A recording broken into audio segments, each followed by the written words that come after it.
Hello. Okay, last night we start. We? Who the hell's we? I started. Anyway, last night Milk was here too, so he can count as we. I had a first look at GameMaker Studio, and it's not it's been out for a while. This program, it's the first time I've had a real look at it, and you know what? I liked it. We made a little game, and that little game was called Kappa Whacker or Whacker Kappa, one of the two. And you basically had to hit Kappa. You know who Kappa is. You had to whack him, and you got a point if you whacked him. That was it. That was the game. And so I thought we'd have a look at the second tutorial, which is a scrolling shooter, which everyone loves. Everyone loves a good scrolling shooter. So let's have a little look. And Batman is on in the background as well, so that's probably what you'll hear while I'm working away.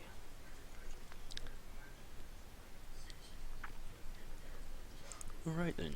Scrolling shooters are a very popular type of arcade action game, and are also rather easy to create with a package like GameMaker. Fancy that. Lovely little bit of self-promotion within the tutorial.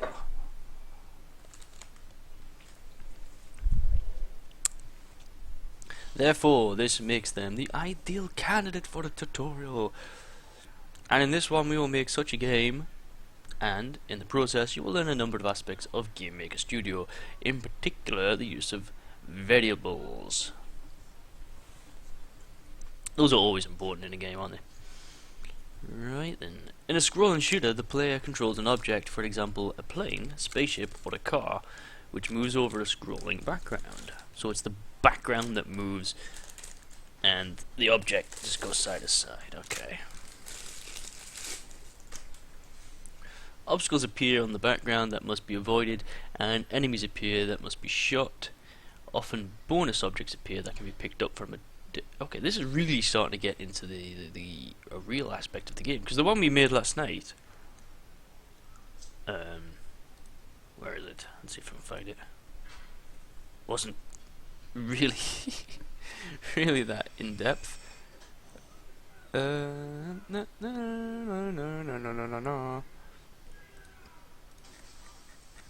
Where is it? Here it is.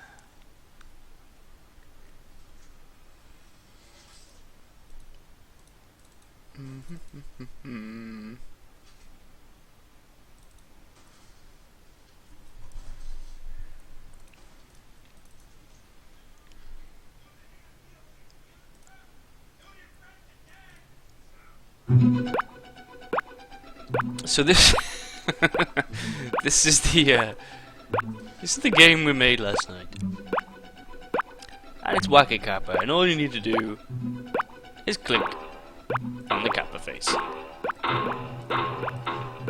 As you click, it starts to move around. It starts to get faster. Okay.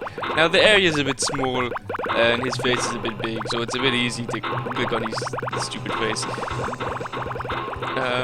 Basically you just stay there and press the click. Oh wait, no. Oh wait, okay, you have to go right a little bit. So this is this is basically the game, okay? This is what I spent 2 hours making last night.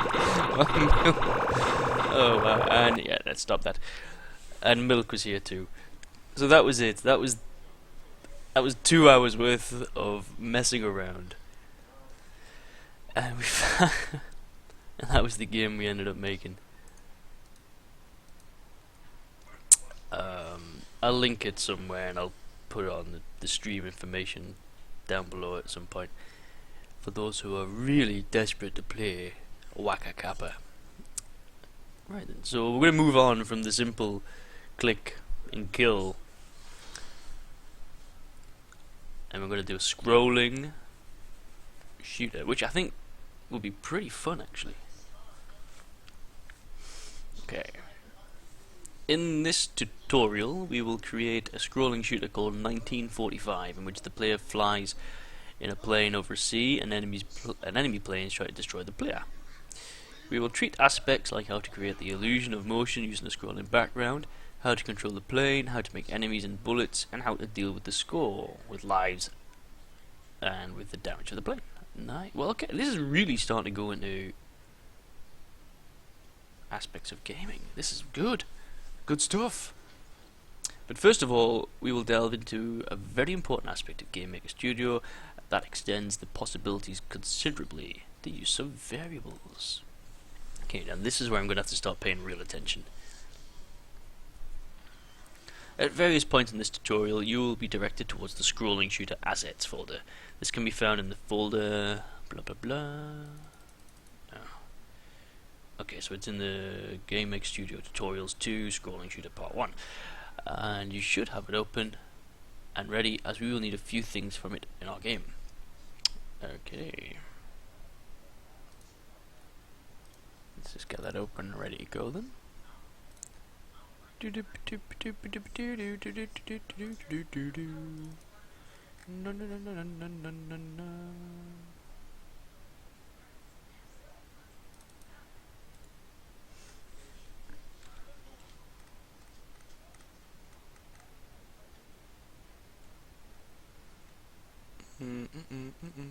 Where is it?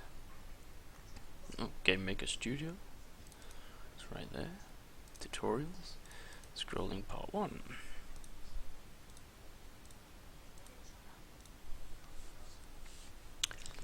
Right then, if you can't see some of the images in this tutorial correctly, or they seem too small, you can expand the tutorial by dragging the...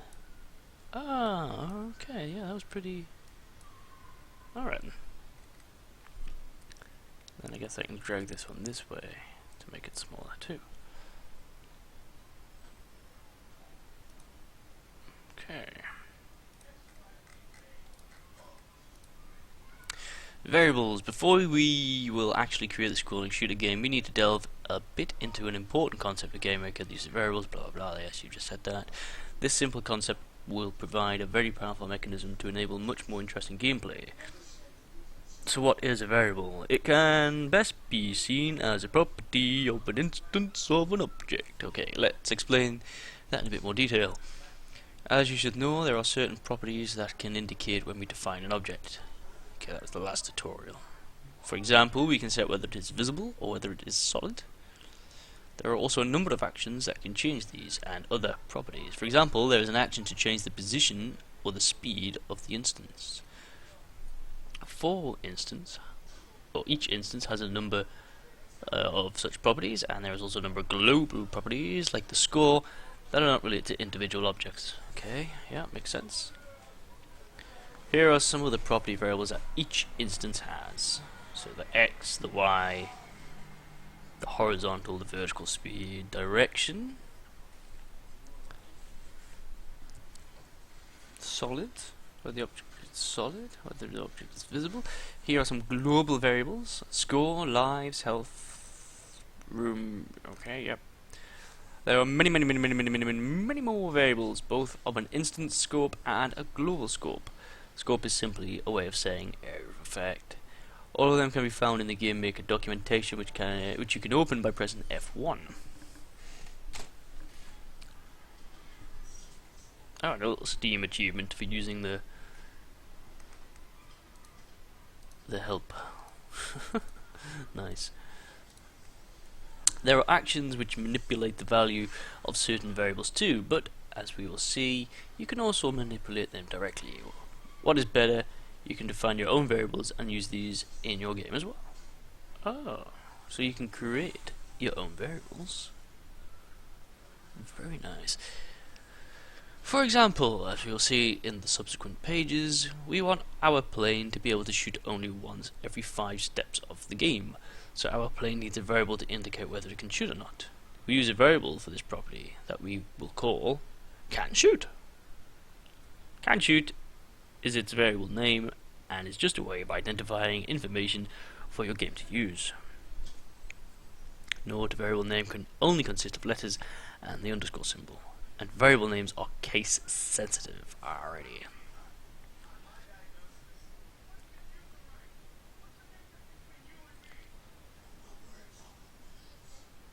Okay, in the create event of the plane, we will set this variable to true, which is a boolean value. Is that how you pronounce that? Boolean? Boolean value. Boolean values can only ever be true or false. And when the player wants to fire a shot, we check the value of the variable to see whether this is allowed. So, true, yes; false, no. Whenever a shot is fired, we set the variable to false, indicating that shooting is temporarily not allowed. Right, okay. So that's like a little trigger type of thing, I guess. But how will we permit the player to shoot again? We will use an alarm event to set the variable back to true. Okay, so every yes. My brain was ticking there. I kind of knew what they meant. So after 5 steps, the alarm event triggers that flag back to true. Alrighty-o then.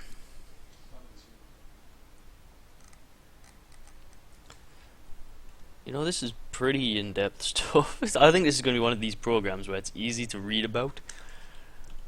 It may be difficult to do. There are 2 important actions to deal with variables directly, which can be found in the Control tab of the actions list in the Object Properties window. The var, set a variable. Where's that?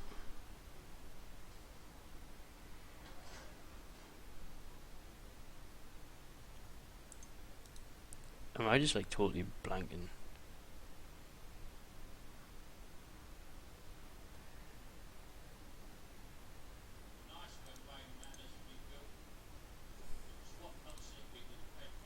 Okay, so it's in here. Which is in the Control tab, so that one there. Alright, there we go. That's where those are. With this action, you can set or change the value of a given variable. This can either be one of the built-in variables or your own variable. To create a new variable, you specify the name of the variable, so many variables, and the initial value, and to set a built-in variable, you give the name of it and its new value. Okay.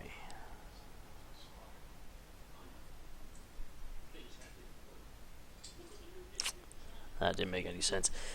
With this action, you can set or change the value of a given variable.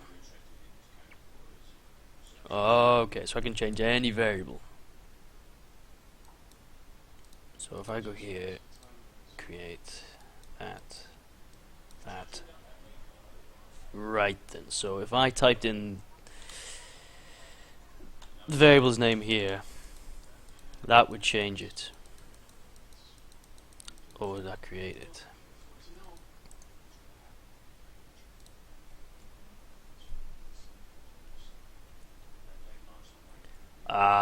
That sets the variable. This one checks it, and that one don't know, what does that one do? Draw variable. So that's like a visible one.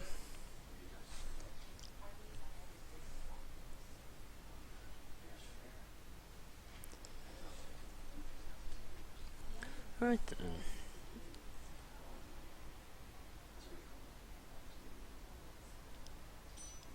With this action, you can check what the value of a particular variable is. If the value of the variable is equal to the number given, as like maths, the question returns true, and the next action, or block of actions, is performed. If it is not equal, it comes back false, and the next action, or block of action, is not performed. You can also indicate that the check should be whether the variable value is smaller than the given value or larger than the given value.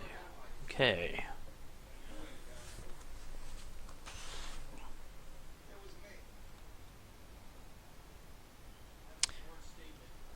Okay then.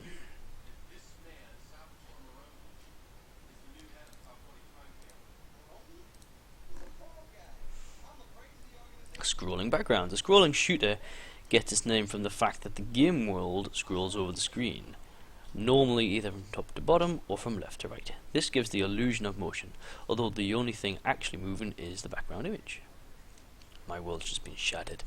In the game 1945, the world scrolls vertically, so even though the controls actually stand still on the screen, you get the impression that it's flying over a rolling sea. Well, the plane doesn't actually stand still. The player will be able to control the plane and move it around the room, but it will not scroll along with the background.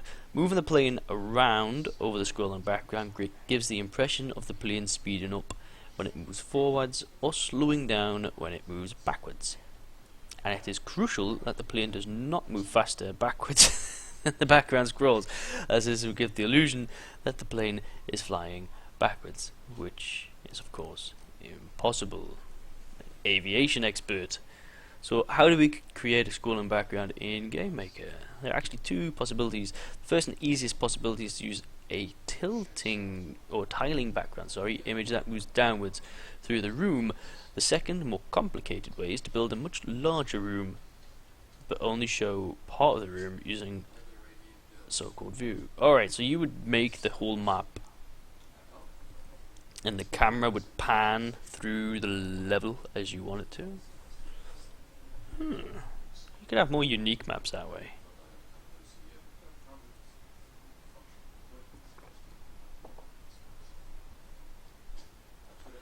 We're going to use the tiling method.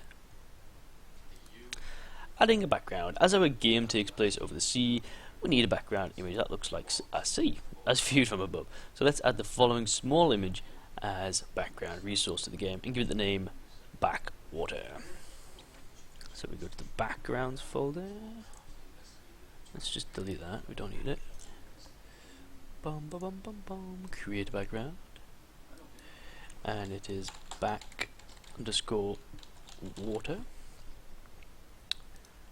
I'm gonna load a background.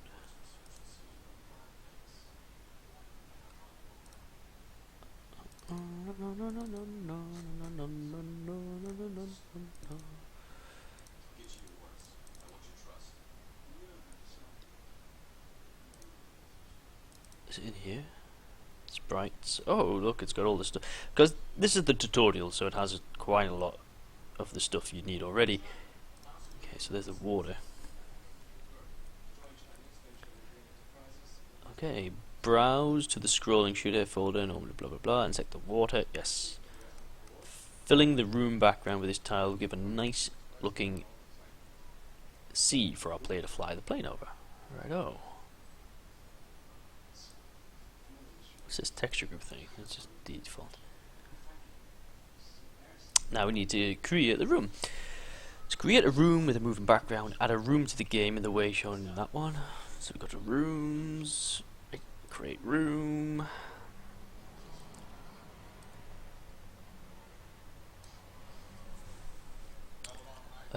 Yes, blah blah blah. You'll see us use the tabs on the left side of the room editor window, of which one is settings. Yep, I want that one there. Click that tab now and change the room name to room main game. rm_main game. But changing nothing else, as the rest of the default values are perfect. Okay, so that's the size of the room, the width and the height. That's the size of the room. A bit like your Photoshop or you're setting your screen resolution. That there is the size of our room. So it's 640, 480, and the base speed's 30. If that's important as well, because that affects the speed of your game. Right then, so now we go to backgrounds. First of all, because we're going to fill the whole room with the background image, we do not need to draw the background. So uncheck the box labeled draw background color. That one there. This is important, as you should always try to keep the performance optimal in your game. And in this case, drawing a background color that you will not see, because we're going to draw. Right, okay. So even though you won't see it, it would still process a background color. Next, we need to actually enable our background and to tell GameMaker to actually draw it on screen. So to do this, click visible when room starts. Okay, so as the room starts, our background's going to be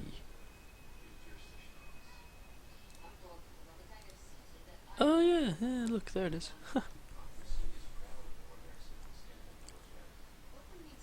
The third thing to do is tell GameMaker which background to draw. So click on the menu, that's what I've just done there, selected our water tile, or water background image. Default setting for the room editor is to tile the whole room with it, which is what we want.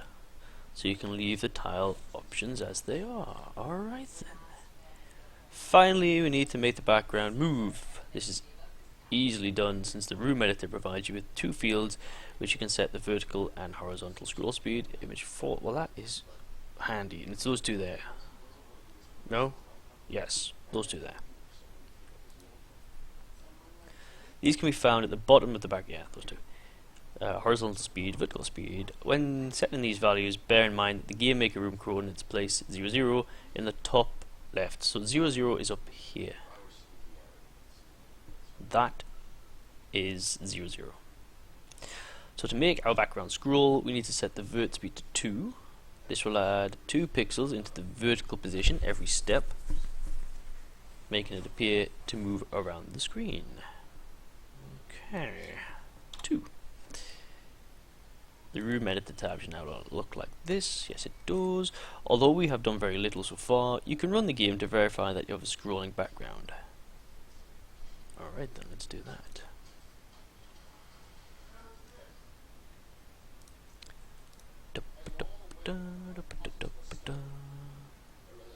Look at that, it's compiling it at the bottom. Nom nom nom. Oh. Oh look, and there it is, scrolling along. Amazing. Classic Nintendo entertainment system right there. That's an infinite scrolling room, when in reality you have a single small room. Scrolling islands. To enhance the feeling of motion, we're going to add a few islands to the sea. An easy way would be to create a larger background image and add the islands to this background, and simply tile and scroll that. The disadvantage of this approach is that the islands will appear in a regular pattern, which the player will soon notice and get tired of. Yes. Hey! Is that... how do you pronounce your name? Is it Ewix? Ewix? How you doing? To avoid this, and to try and keep things interesting for the player, we will choose a slightly more complicated approach and add the islands as instances into the room, each one at a random position. So first create 3 sprites with the following images. Sprite, create, name your sprites this, sprite island 1.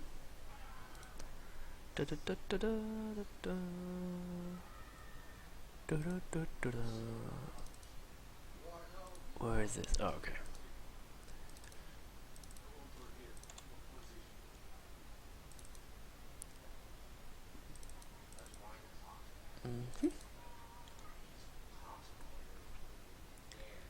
So it's Eric's or Ewix. Okay, so there we go. There's island 1. Center. Is that right? Do you want the origin in the center?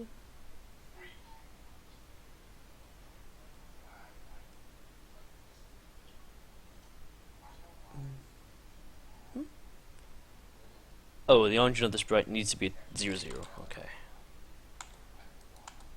So everything's always... I guess everything's drawn from the top left all the time. I need to remember that. It's not drawn from the middle.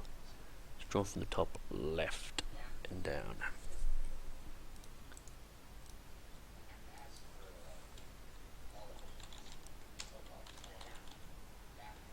Ewix. How you doing? So what type of game did you make in... Oh, what was it? I had a look at it last night, actually. Was it Flicks? No, I don't think it was. Okay, I'm starting to get a little bit of a hang of this. least I remember how to put islands in. Or sprites. There we go. For each of the islands we will create an object and then create instances for these objects in the actual room. Okay, so now we need to create an object. Oh, it tells me how to do that though. An overhead shooter game. Cool. Got a link. Got a link to it, I'll have a look.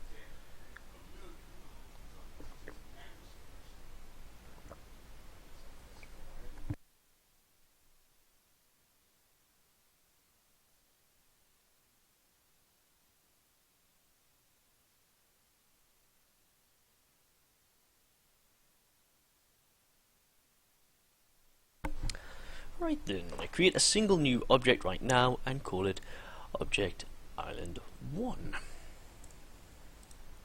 Okay, so the thing I'm going to have to remember the most is to keep to the naming convention. I can see myself getting caught up in that. Oh, that's okay if you don't have it on MediaFire. There's no one you do though, I'll have a look.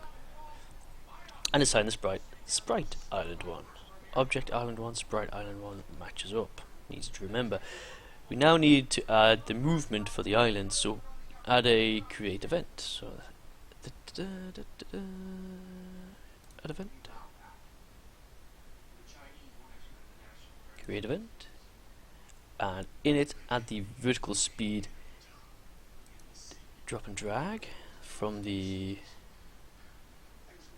is it that one? Speed vertical.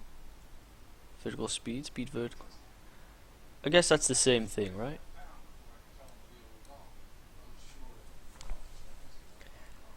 And set the vert speed value to 2. The same as the room background speed. And then click OK to finish. The instances of the island objects will now scroll down with the background, since they both move at 2 pixels per step. Okay, now that's important. So to create the illusion that it is part of the background, they need to move at the same speed. Makes sense. To make sure that all other objects will appear above the islands, we can give the island objects a depth of 1000. The instances of objects are drawn in the order of the depth, with the instances at the highest depth being drawn first, and the instances with the lowest depth being drawn on top of them. To be given the islands of the high depth, they will always be drawn first, and everything else will be drawn below it. Okay. Oop. One more thing needs to be done. When the island disappears below the bottom of the room, we wanted to make it reappear at the top. To do this, in the step event of the island, add event, step, step, step.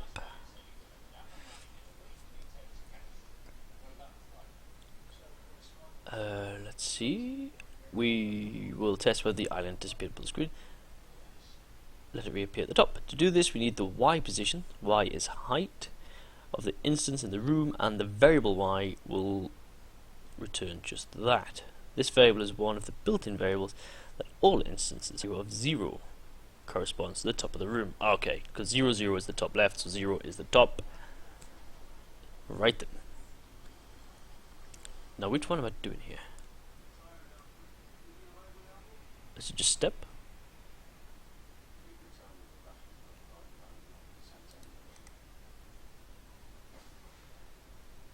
Okay, start programming the islands. In object 1, add a step event. Doop. In this event, you've got to check and change position. So the first thing you need to do is the test variable, which was in the nope, that one there. Set test variable. You can use the action to test variable values to see whether the islands lie below the room. Right then. So a variable is y, which is a global, and the variable we want to test is the room height. and the operation is greater than.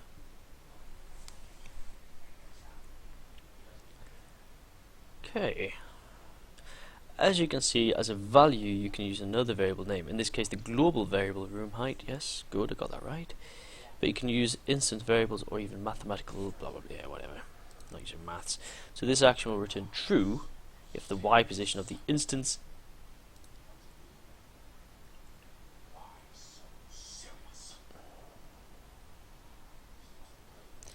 if the y position of the instance is greater than the room height. When true is returned, the next action below the test action is performed. Right then, so again, I need to make a new one.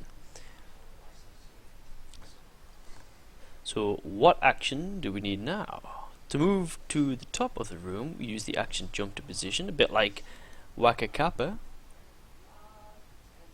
And that was this one. Jump to start. Jump to random. Jump to position.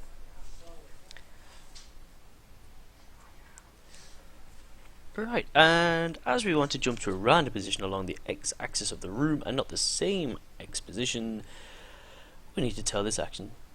So by using a function. The function we are going to use is random, brackets.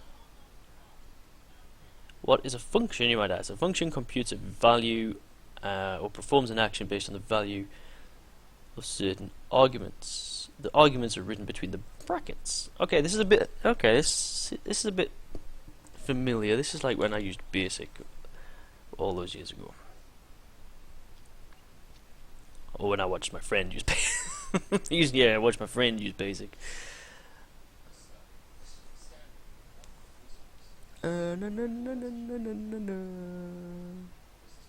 Okay then. The brackets after the function name, and functions are what you will mainly use when you start to use code instead of D&D to create your games. Note for now though that almost everywhere where you can type in values you can also use functions and variables. In the jump action we use random, brackets, room width, because you want to move along the room, not up, as the x coordinate. This will create a random value between 0. Okay, so that does it for you.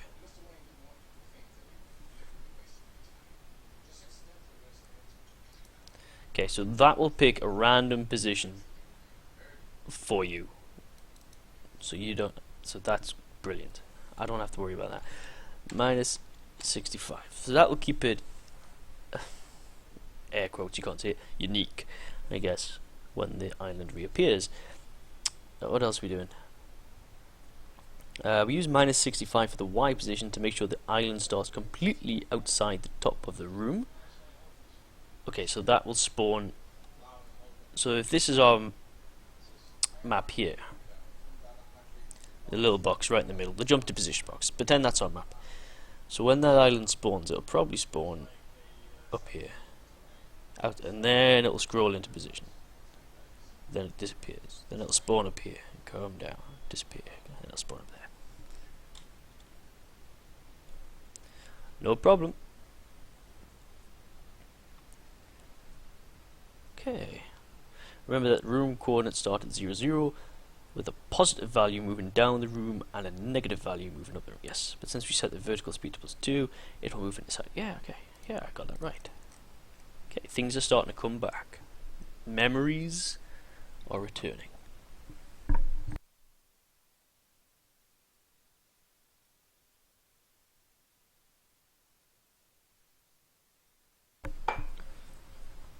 Oh, nice, you can dupe objects. How do you do that?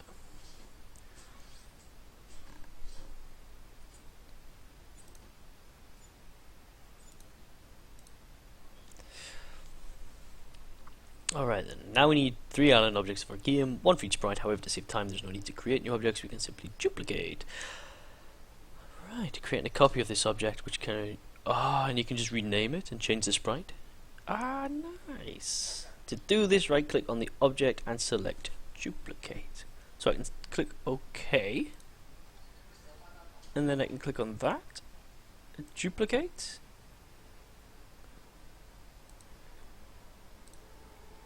And then I just need to go Object Island 2, save, duplicate, Object Island 3, okay.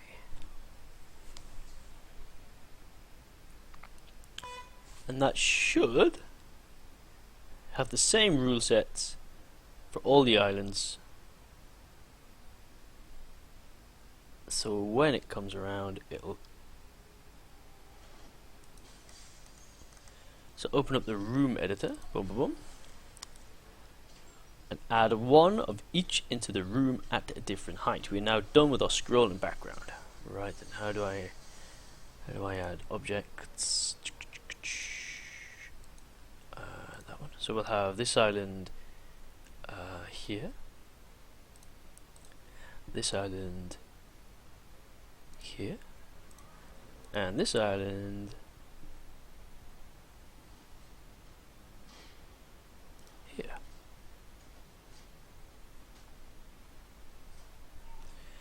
Alright then. We're now done with our scrolling background, so give your game a quick test to see that all works as it should. Okay.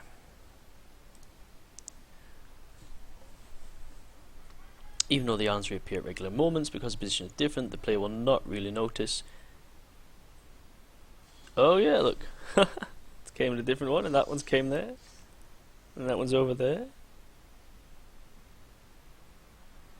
Oh, nice.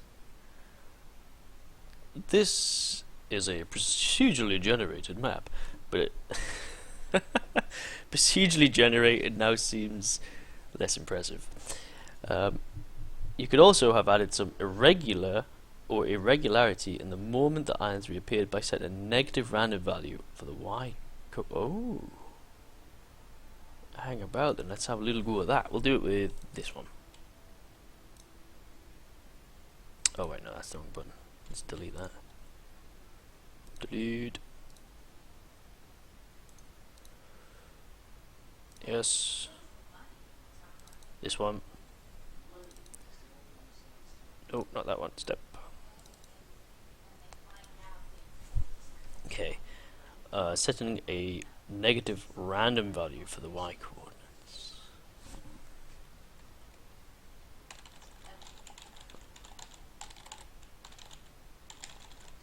Is that how that would work? Or am I just taking that too literal? Oh, am I gonna get my first bug?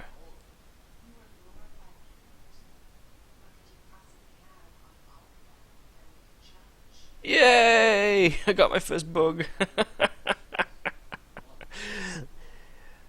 Alright, let's have a look at this, because I'll have to get used to this screen. Fatal error in Object Island 2. So it is that one. Yeah. Alright, cool. So I got my first bug. Nice.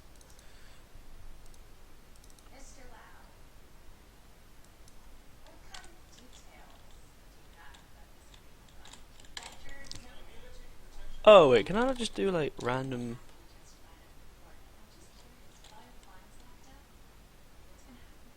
room height?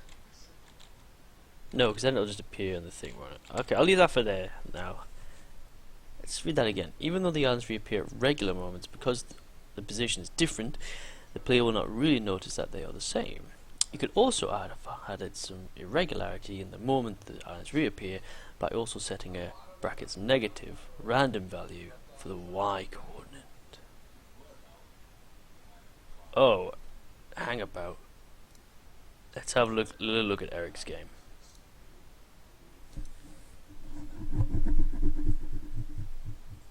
Oh, that's a big game. That's 30 megabytes.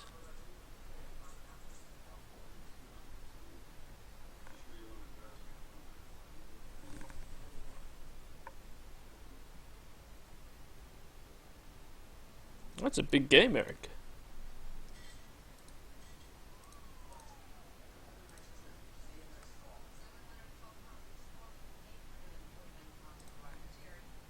It's pretty bad. Hey, Eric's, it won't be, or Eric's, it won't be any worse than the game I made last night. I'm sure it's good. I'm sure it's better than you think.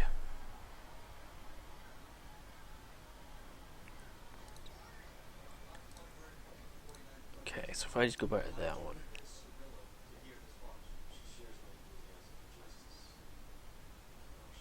So that goes down there, and then reappears up here, it comes down here, and reappears over there. Okay, so that's working again. So that was just because I messed up the coding. Okay, let me see. Now if will I get a virus? Oh. Okay, let's have a look. Boom.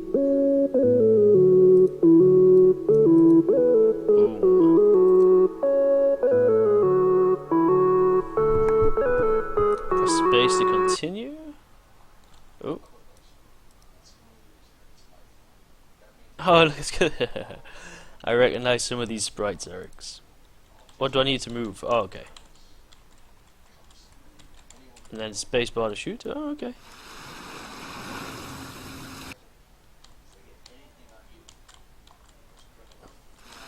Hey, that's good. Oh, crap! What's happened there? Did that destroy it? Let's got some music in there now. Oop.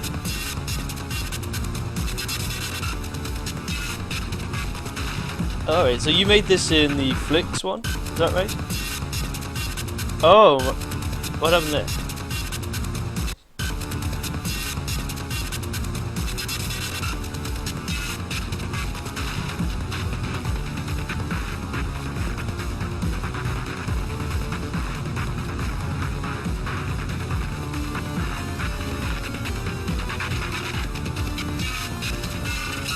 No! I got too close. Oh, you hit me?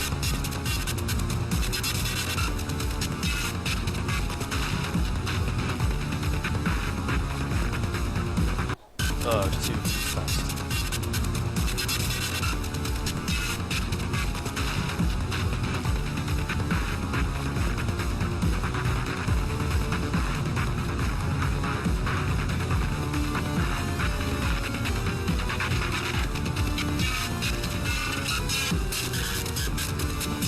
Oh, you could kind of clip it there.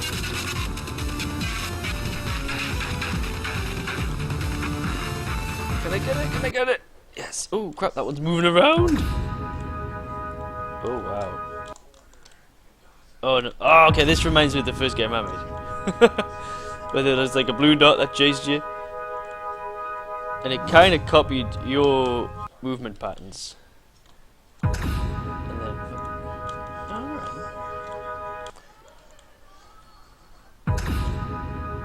Oh. So this one moves randomly. I can see the processes now.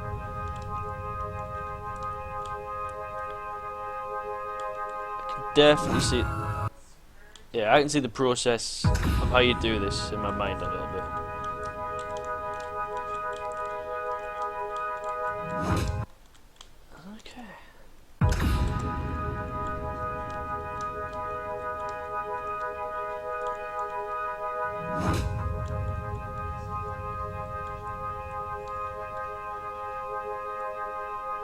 Oh.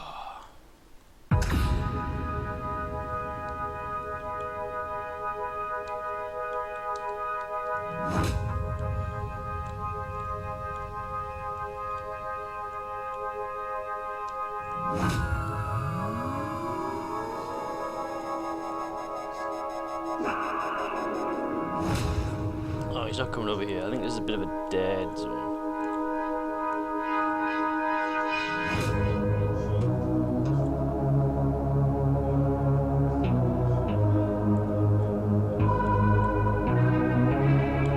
So he doesn't come over. No! Oh, bullets everywhere. Oh, no!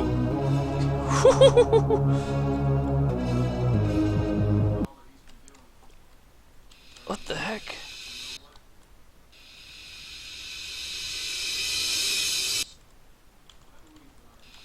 Alright, so this just automatically aims, and so this is the other guy.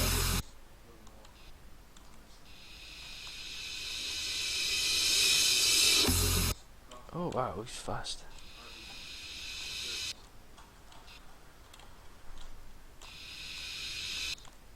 Is this the boss?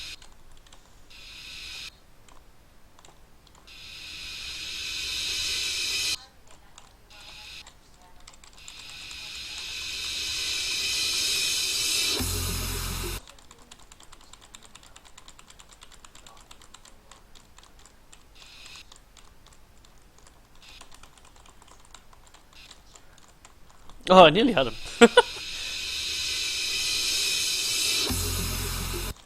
I remember this kind of working in the game we made because it just kind of reacts off what your inputs are.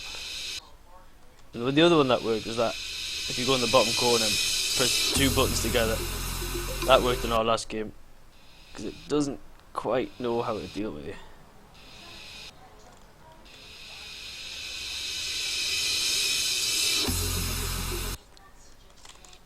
There might be like a 1 or a 2.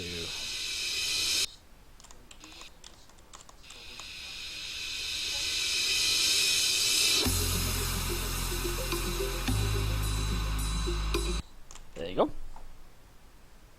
Press Z to block. Hey, Bellina, how you doing? Oh, whoa, whoa, hello. What's this? So you now turned this into like another game altogether? Oh, wow. Oh, so you can create like a little shield for yourself and then... Oh, okay. Wait, yeah, I can just hide in the boss.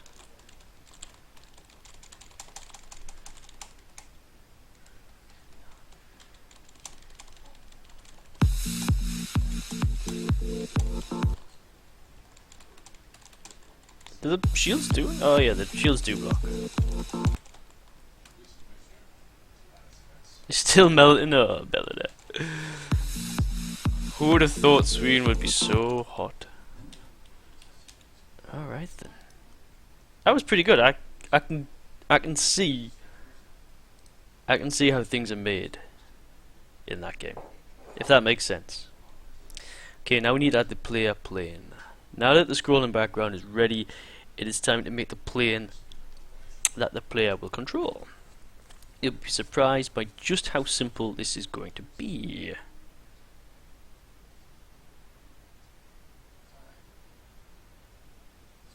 Oh, I was on the guy just before the... Oh, I quit just before the final boss. Sorry, man. I'll jump back on it in a minute. Now that the scrolling background is ready, it's time to make the plane. First of all, we need a sprite for the plane. Bellina, is this the one you're using? Are you using GameMaker Pro? Or are you using something else? And to give some life to the sprite, our plane will be animated to give the propellers the illusion of rotating. I'm liking it so far. I'm quite liking it. It's pretty simple, but behind that, I don't know how to say it. Behind the simplicity is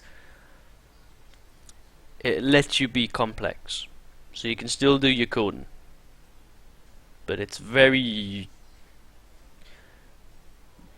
I don't know, it's like what you see is what you get type of thing, like the drag and drop and that. I like it so far. Unity, I'll have a look at Unity, but I didn't want to pay the, I think it was like £60 monthly fee to use it. It was something ridiculous.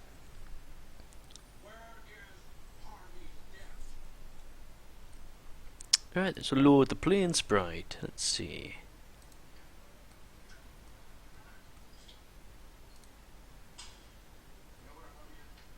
Okay.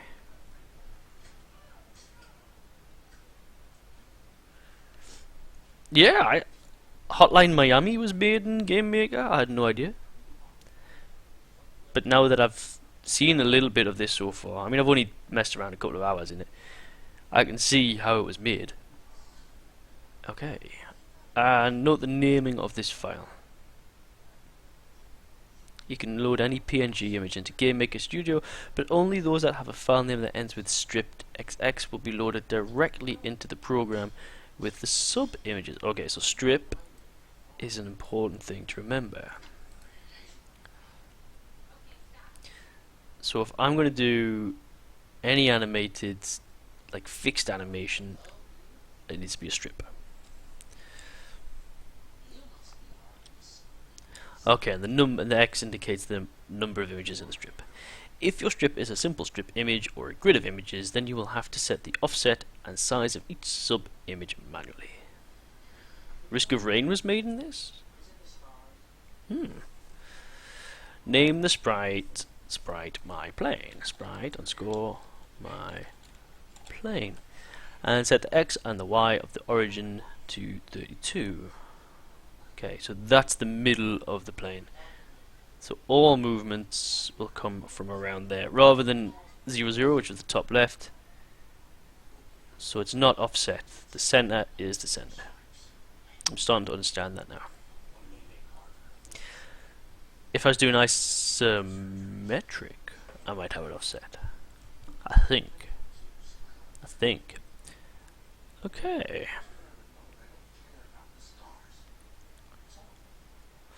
Yeah, just as it says there. Next we add a new object and call the object my plane. Did I ever tell you how I got my scars? Wait, no. Obj. I gotta remember the naming convention. I keep forgetting the naming conventions, Belner.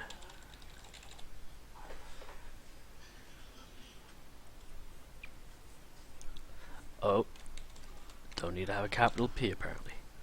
As a sprite for this object, you should choose the plane sprite we just added, and you should give it a depth of -100 to make sure that it lies above the bullets and islands. Okay. Oh, is it buffering bad?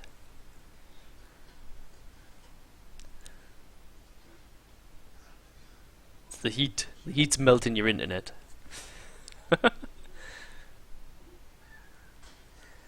Okay.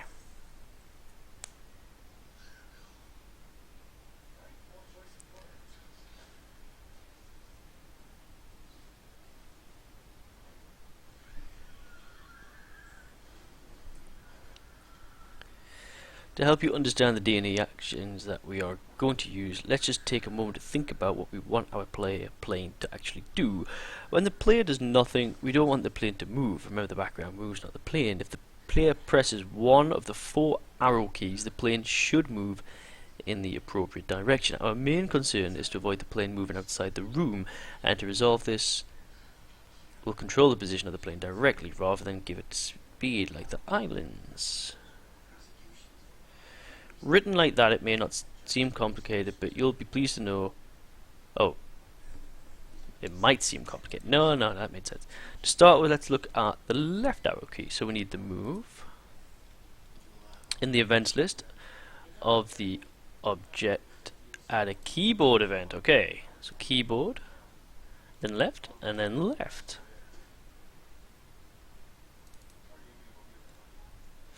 Now, since we don't want the player plane to be able to fly out the screen, the first thing we need to do is check the current X position, and only if it's greater than the left edge of the room, permit the plane to move.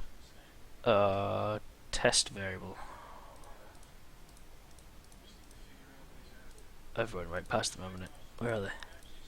There we go. Test variable.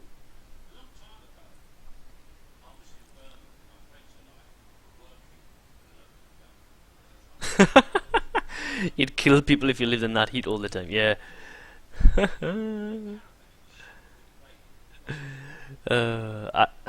I go to sleep when it's hot. That's basically it. Add a test variable action to this event, and in that we check to see if X position is larger than 40. So the variable is X. That's what we're checking. Checking to see if the variable. Okay, so the test variable is basically checks. Okay, that should look like that. Let's have a look. Is that right? Oh, yes, good. Starting to understand.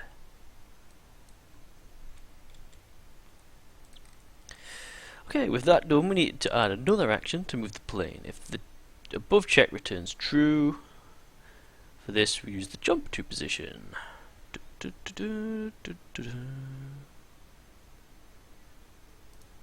Which is...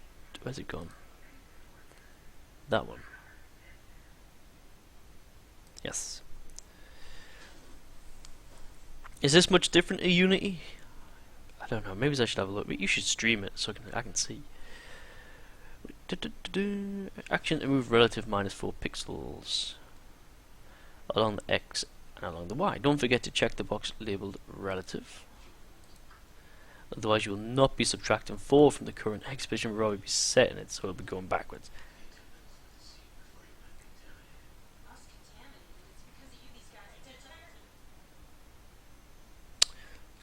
-4. Oh. -4. Did I read that right? Oh no, apparently not. Just the X axis needs to be there.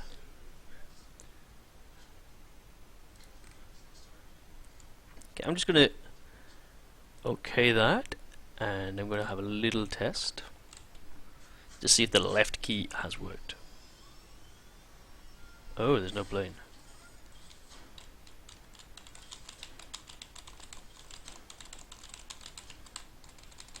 Where's the plane?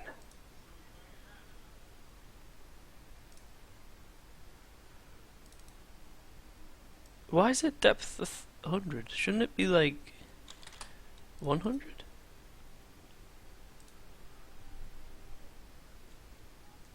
Cause depth -100 makes it no? Apparently no, maybe not.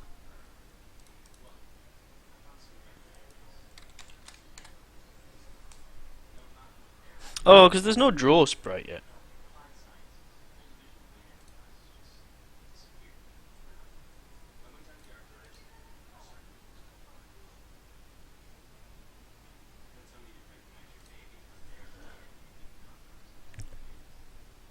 Oh, maybe I've jumped ahead.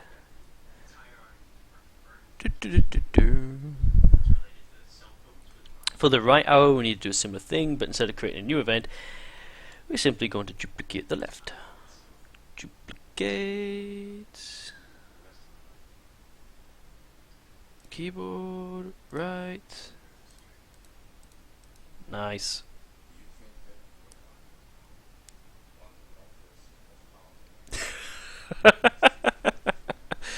That's a point. I don't make a note of what I change. I should start getting into the habit of making a note of all the major changes I do while I'm programming, just so I can know where to drop back and correct the things that I've done wrong.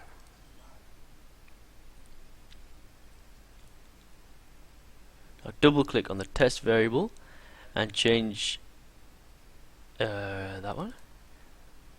Okay, alright, so I just need to flip it because it's reversed.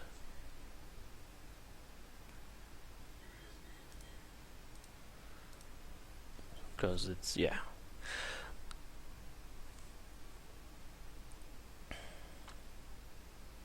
And then change the action, that one to +4. And just have 4, right? I don't need +4, or do I need +4?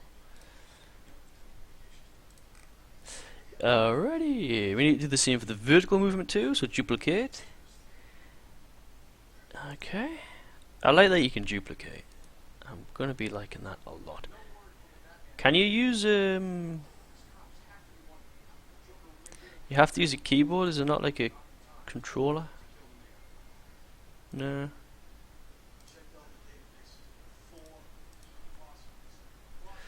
Okay. Change the checks to check the Y position. Doop doop doop doop doop. Boop.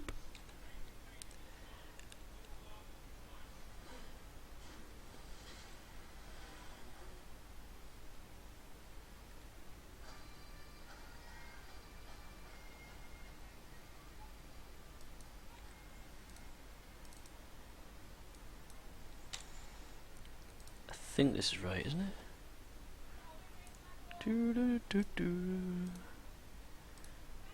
down.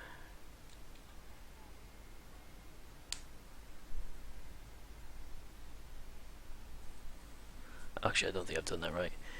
We need to do the same for vertical movement too, so duplicate events for the up and down arrow keys. Change the checks to check the Y position along the vertical axis. And then set the X values to 0 and the Y value to -4, and then 3 for the down arrow. Why 3 for the down? Hang on.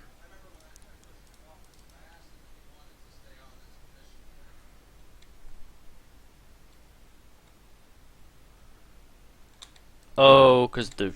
Right, yes.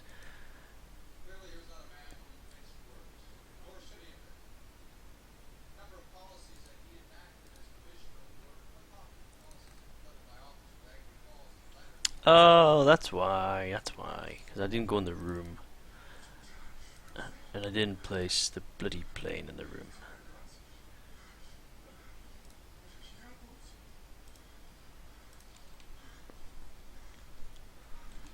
I forgot to place the sprite.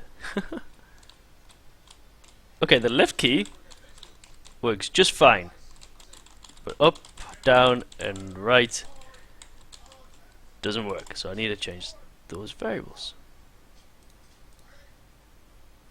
So left works fine. Let's get rid of that, go to that, go to that, go to that.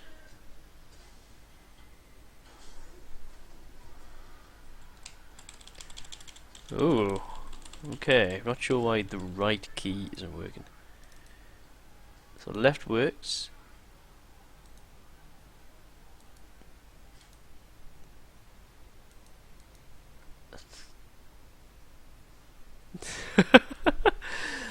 You can go left in this game just fine. For the right arrow key, we need to do a similar thing, but instead of creating a new one, yes, and then tweak the values for that. Right click on the left arrow, click duplicate, blah blah blah, then double click on the test one, and change the check to if x is less than room width -40, x -40 less than, then change the jump to position action to +4 and y. That's, yeah, I've done that. Why didn't that work? Yeah, DLC quest's amazing. I enjoyed that game. That was pretty cool. Seriously though, why isn't that one working?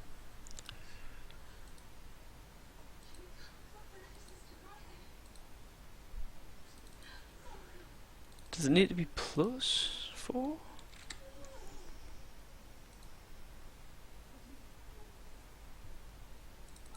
Hang on.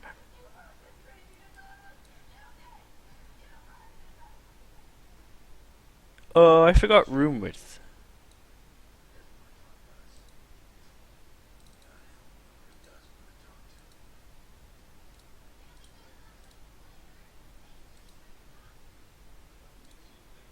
I forgot to type in room width somewhere.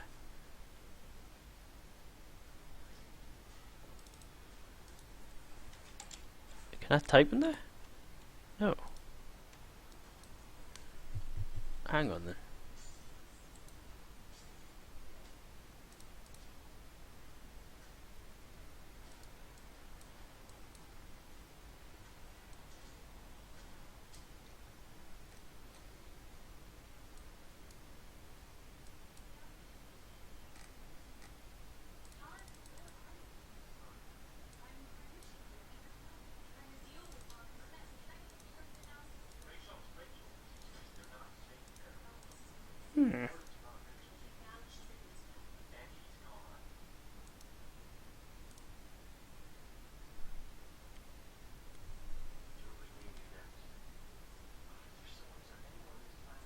No, what? No longer a tactics game? How? What have you done? How have you done that?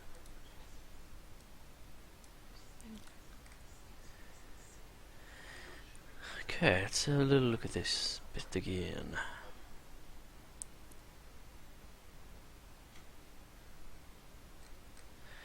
Okay, so right click, duplicate, yes, done that, done that.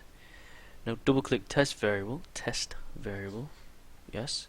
Change the check to if underscore room width.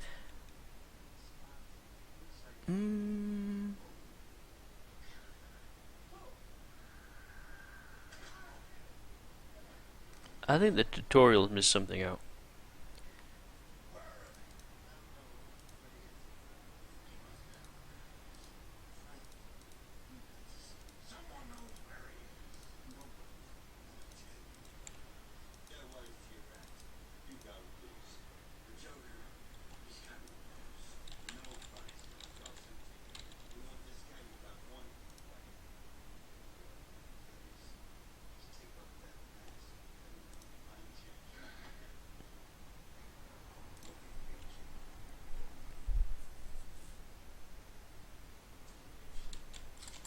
I still can't go right and go left just fine.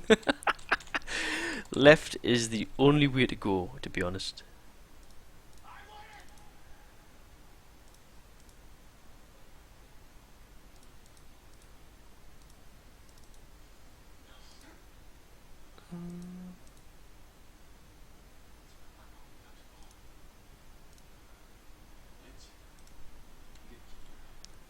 Is it just the tactics too much? I can go. Why can't I? Let me see. Hang on. Delete that.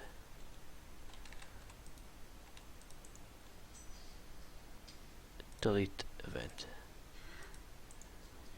Delete. Delete. Duplicate. Because that one works. Keyboard. Right key.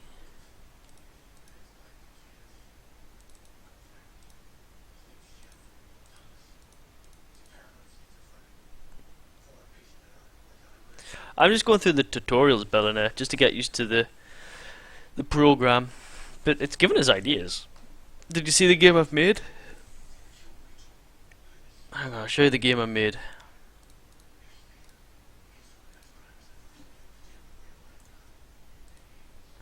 I made this one last night with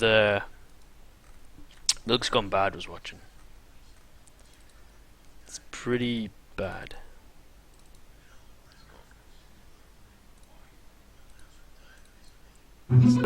It's hope you're ready. This is you watch the video. This is going to be the new cookie clicker game. You alright, Recon? So yeah, this is the one. It took like an hour and a half to make this game. An hour. Look at his stupid face.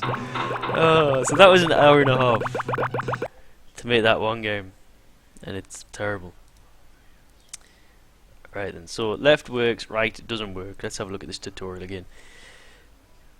Right then, now double click on the test variable action and change the check to if x. Oh, I need a derp.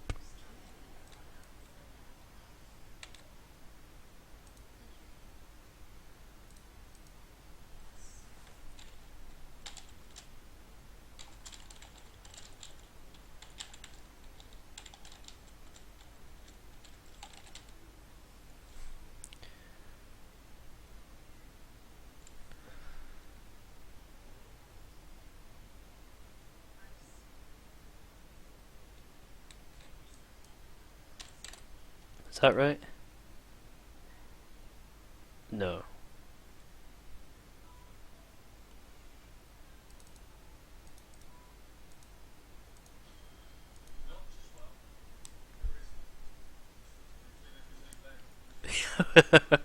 I think that was late night laughter. I don't think this one's going to work either. I think I've doubled up on the less than. Yeah. Yeah. I didn't think that one would work. So what's that? Now change the check to if x is less than room width, and change the jump position to jump relative of x plus 4. So So that bit's right. This bit.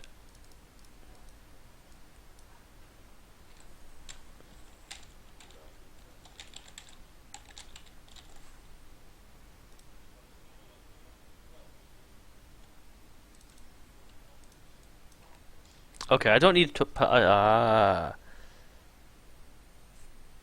Yeah, you get an achievement for breaking the game and that. I don't need to type if in because the variable is the if, isn't it?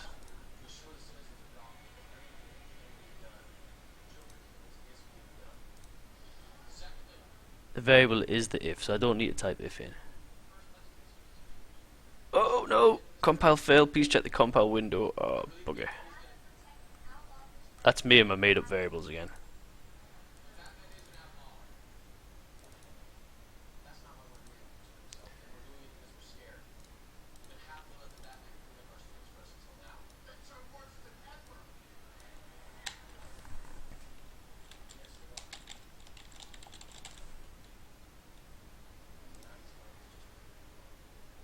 No, that's.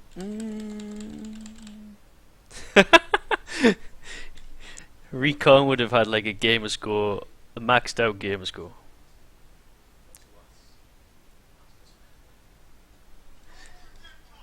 Why isn't that work? I don't get this bit here. The tutorial isn't. I don't feel like the tutorial's covered this bit. If x is less than room width minus 40. Minus 40. So I just need to type that in. X less than room width.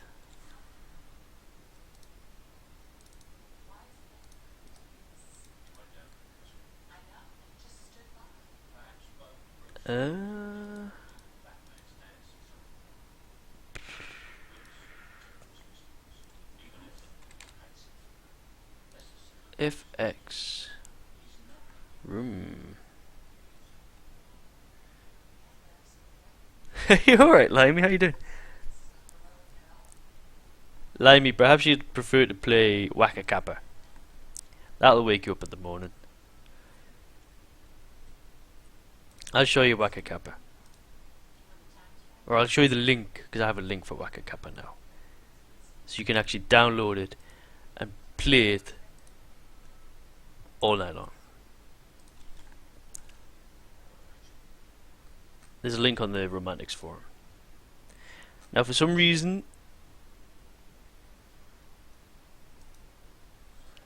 Chrome doesn't like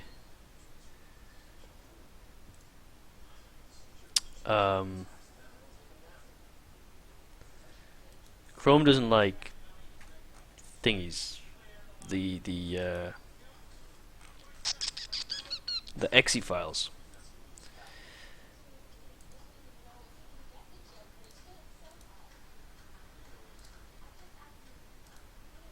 But they are safe, I promise. I've virus checked them and everything. It's just for some reason when GameMaker compiles the exe file, there's a string in the exe that some virus scanners and some Chrome browsers think is like malicious code, but it's not.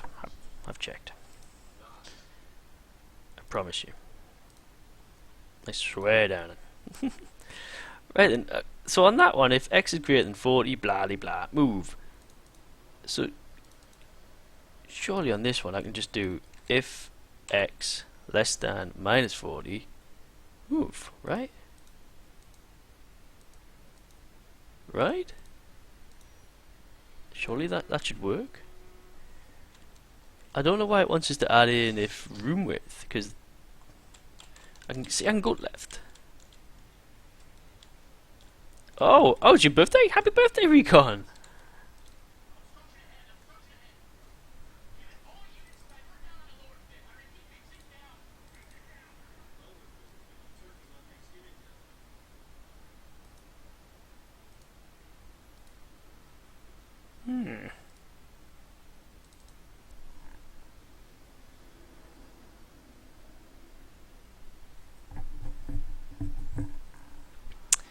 So left works just fine. Right button, not so much. So let's have a little look. For the right arrow, we need to do a similar thing, but instead of creating a new event and adding D&D, we're simply going to duplicate the left arrow and tweak the values. For that, right click on the left arrow, select duplicate. Yes, done that.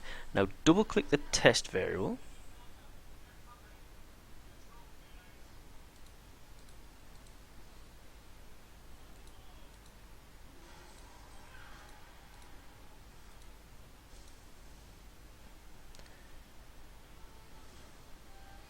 That's that one there.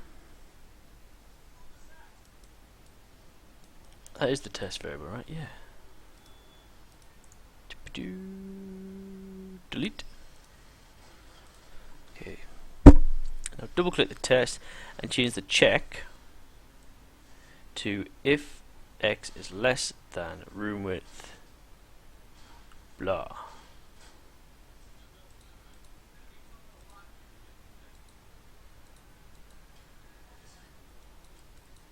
Can I not just delete that?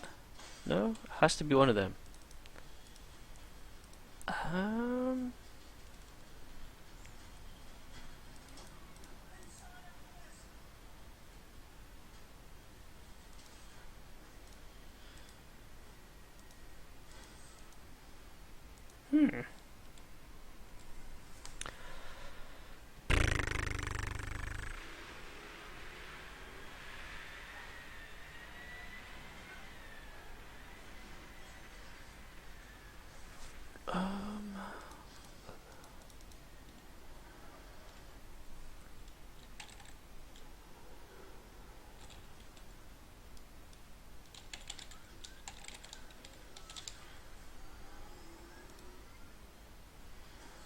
No, I see that's asking if the room width is less.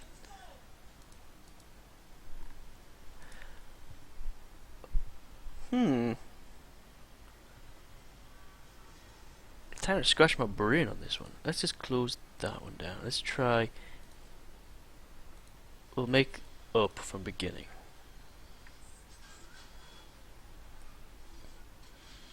Change the checks to checks the Y position, yes, and then set.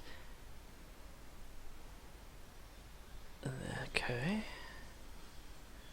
So we have the up, and we need to do this one. Variable Y.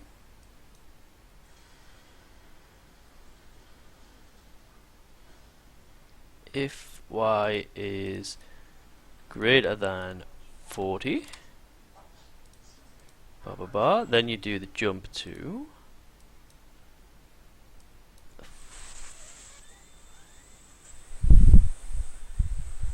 -4, is it that one? Okay.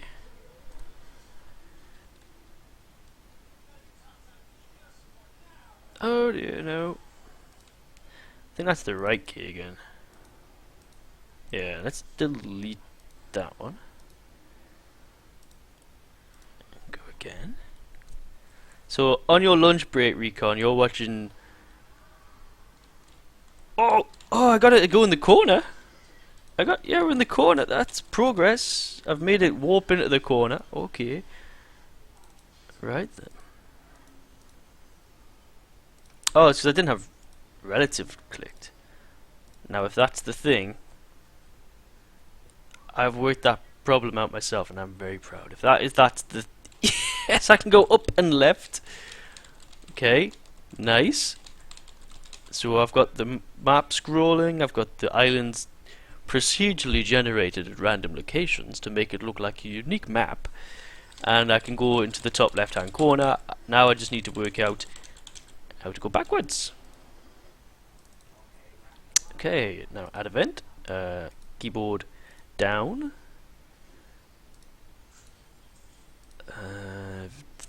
test self variable is Y, if is less than -40, and then we go to move, then we go to jump, and you go to 3 relative. This is like seeing a child learn to crawl. Recon's sitting there. Oh, I still can't go down though. and go up into that one corner. So if I want to go up there, I'm fine. This is seriously like watching a baby learn to crawl. Okay, let's see. Well, why would it be less than minus 40? Hang on, no, that doesn't make sense to me now. Now that I'm thinking about it, that doesn't make sense. Because that's like a double negative, surely? No, maybe not. So I can go up and into that one corner. Let's delete that. Let's have a little look at what they have for the down key. Now you see they've got less than room height. I'm not sure where they've got that from. Okay. -4 for the up arrow. Yes. 3 for the down arrow.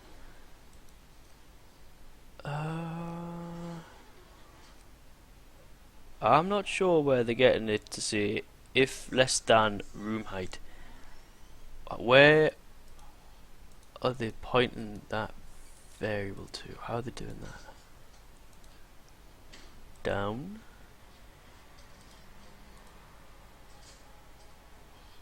What's that one? Set.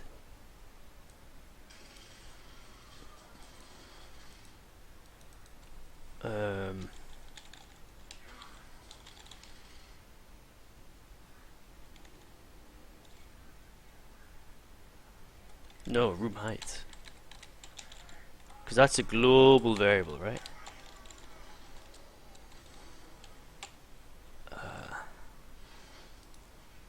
Is that right? If room height is less than... Oh no.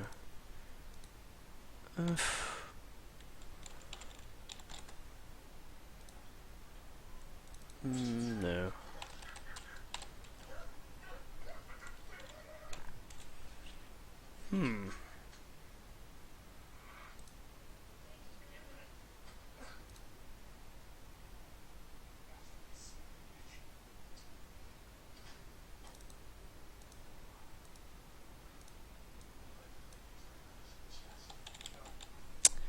No, won't let us choose that.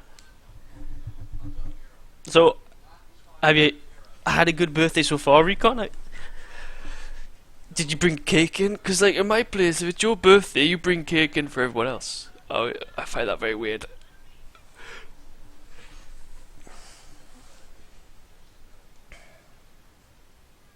Okay, get rid of that.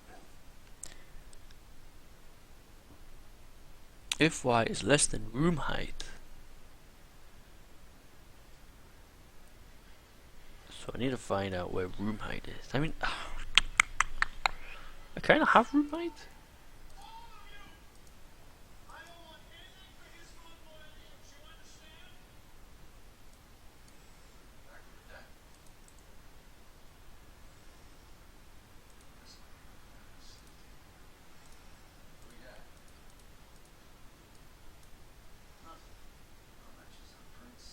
Oh wait, can I, is this it?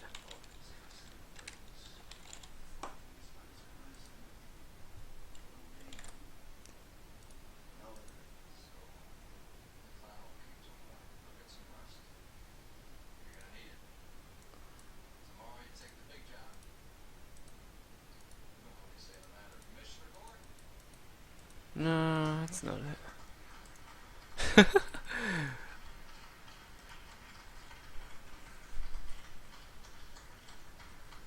And you go to the pub. Did you see that Epic Games merged with another, I think it was Pitbull Studios, so there's now a UK Epic Games. That's pretty cool, eh? Okay, so down self variable is y less than -40, and now somehow I need to get room height in there, and in the tutorial it doesn't really tell you.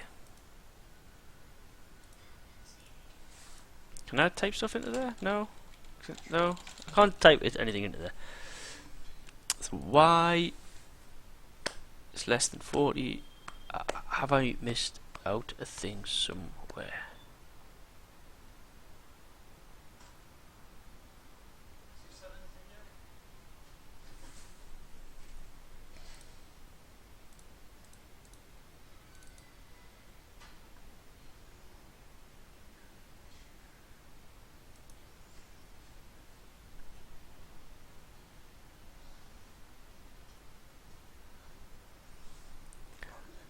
Oh, those Irish yeah. The Irish pubs in America are so weird. I wasn't a fan of them. Let's see. I think it's looking at me right in the face and I've missed it. I think I've must have missed it.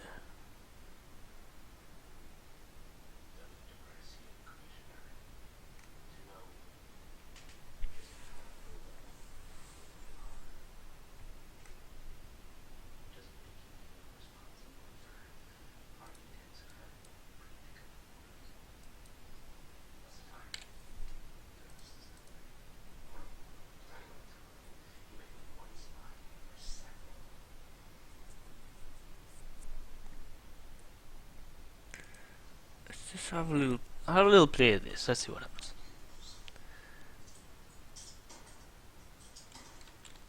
Okay, so I can go that one top corner, and then what it's checking is to see if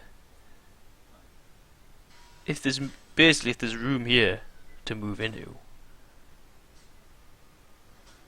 So if it's less than the room height of minus 40, which is that, it'll let me move down.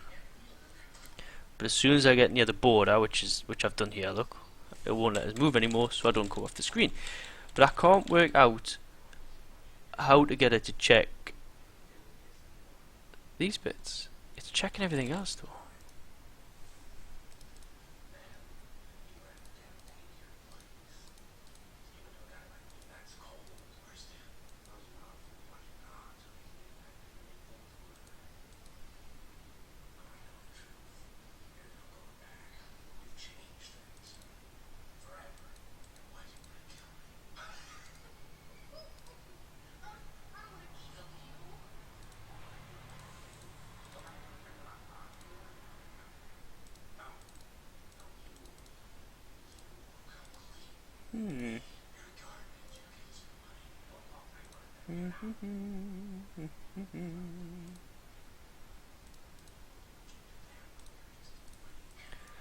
Okay.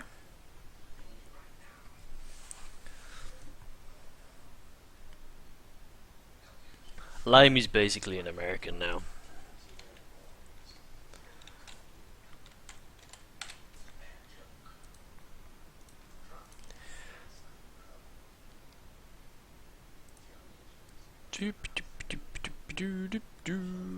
Minus 4. No, plus 4.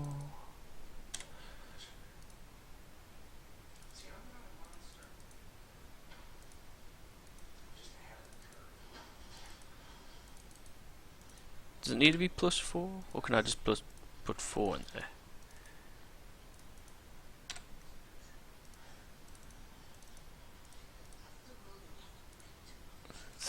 Let me see.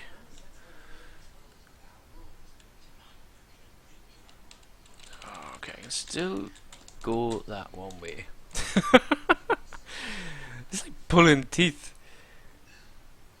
I'm getting a lot of extra respect for people who make games now. Especially even the bad ones where I'm like, this is terrible. This is absolutely terrible. How could they charge £5 for this? This is terrible. Right, I really think I've missed a step out. Okay, to start, let's look at the left. Now, since we don't want the player to move, check the current horizontal position only if it's greater than the left edge of the room. Permit the plane to move. Yes. Add a test variable action to this event, in that we check X. Or check the X position is larger than 40, which is like this. With that done, we need to add another one, which is the jump position, and which lets you move it plus 4 pixels along the X, which we've done.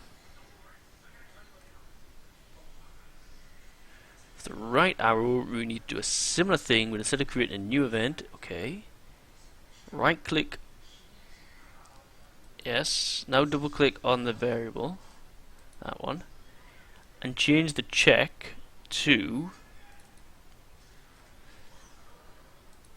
Oh wait, do I need the quotation marks as well? Is that how you do that? Does that override the...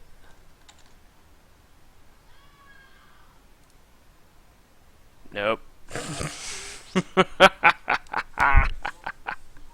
I thought I had it and then it wasn't. Okay, so I don't need the if. If x is less than blah de blah de blah. Play.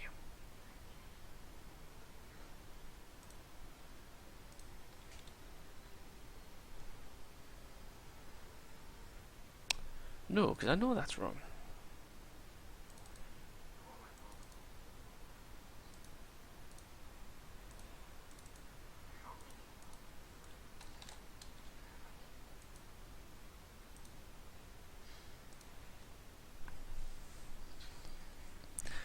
Well, if yeah, your lad's coming back. You're gonna take him to Legoland.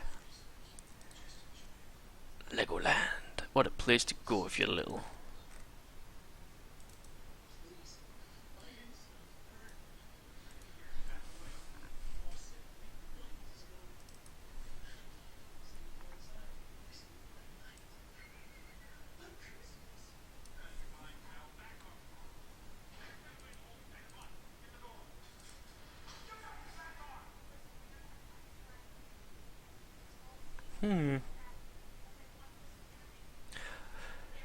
Well, to be honest, yes.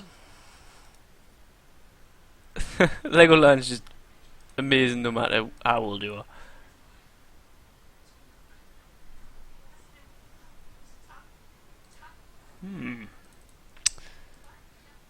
Why is this one not working?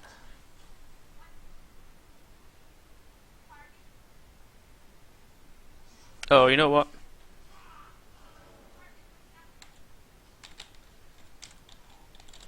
I'm just gonna put room width.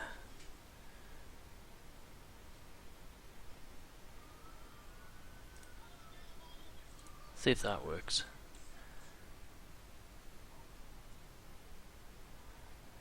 Oh, could be. No, nah. Still go up into that one corner. So the aim of this game is to fly into this top corner, and if you get there, you win. And that's the game I was trying to make. Hang on, I'm gonna click next just to see if it's...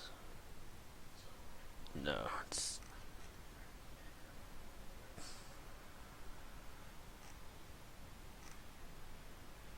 Oh, that looks different. I think it's missed a step out here. Hang on, I'm gonna check.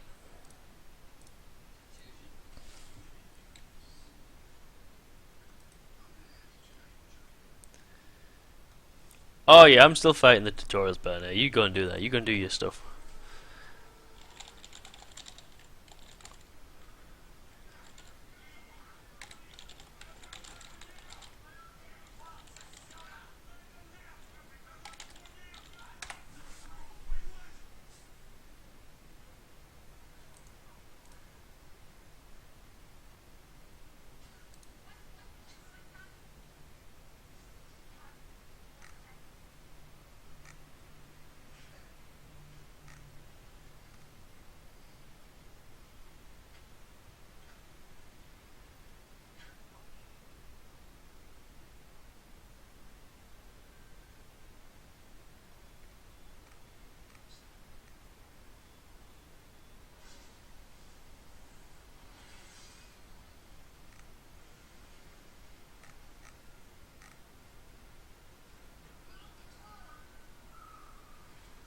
So I'm just reading. I'm having a look on one of these websites to see if anyone else is having the same issue with the tutorial.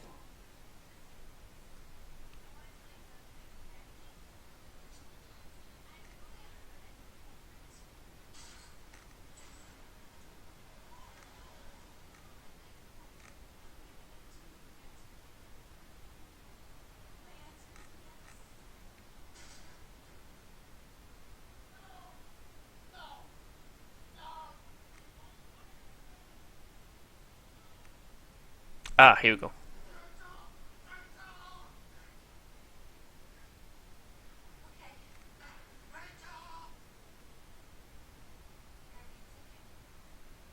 Oh, maybe not.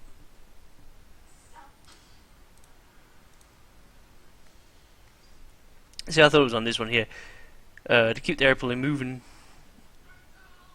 in the box, right, Y. Yeah, no, that doesn't work.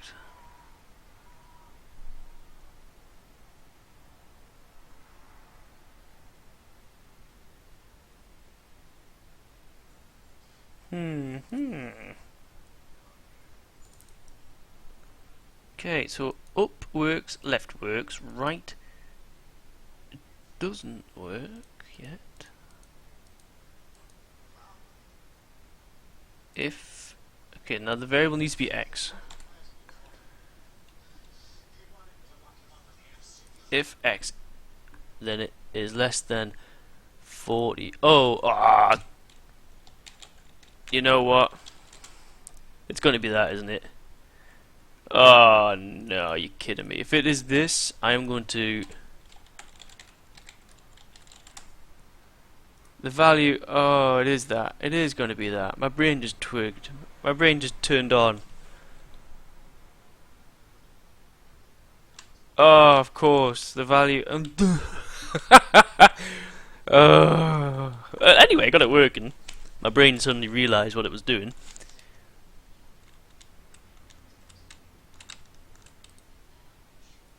So there, we can go up and down and sideways and backwards. Look, we go down, we slow down, we go backwards, we speed up.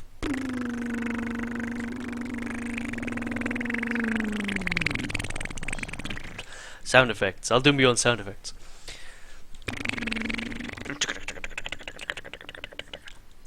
Alright, cool. Now we can move on. Oh, I can't believe I stumbled on that for so long. Now I know why now. Because I was trying to put in the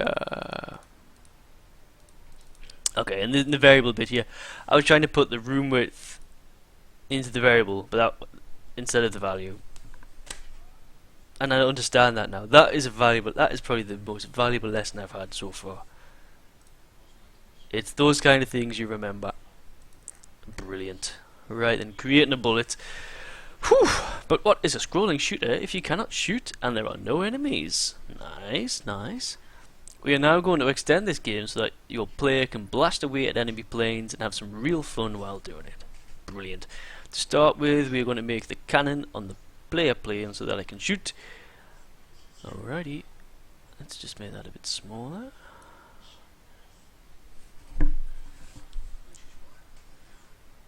Now, create a new object, call it object bullet player.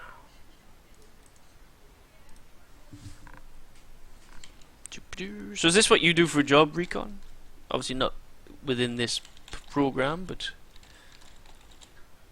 and assign it this sprite. Oh, I need to create a sprite first. Hang on.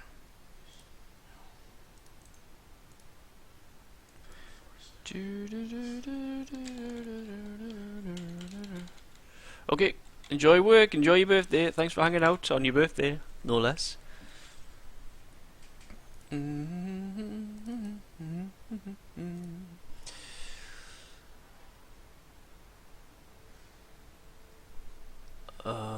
No, actually we'll have that on 0, 0, that's right. Okay, then that, and then that, and then that. Aha! Brilliant.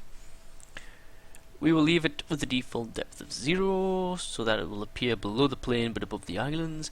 This object will have a rather simple behavior. Alright, okay. In the create event,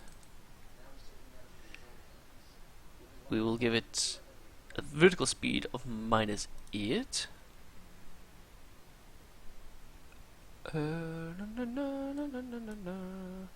Vertical speed -8. To make it move upwards and avoid more and more bullets flying around, we must destroy it once it leaves the room. As even if it's not visible on the screen, it still exists unless explicitly destroyed. Okay.